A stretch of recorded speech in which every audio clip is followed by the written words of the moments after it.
In this video, I'm going to show you how to see your Snapchat password if you forget it.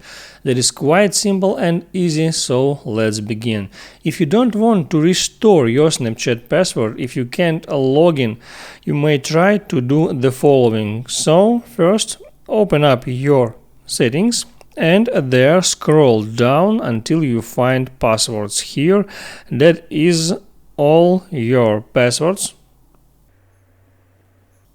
That is all your passwords stored on your iCloud, and here you can find any password that you ever used and saved. So you can just scroll down and look for any sites. I got no Snapchat here, but I can show you how it works on the other example. For example, I'll select that site, and here I see username and here I see passwords.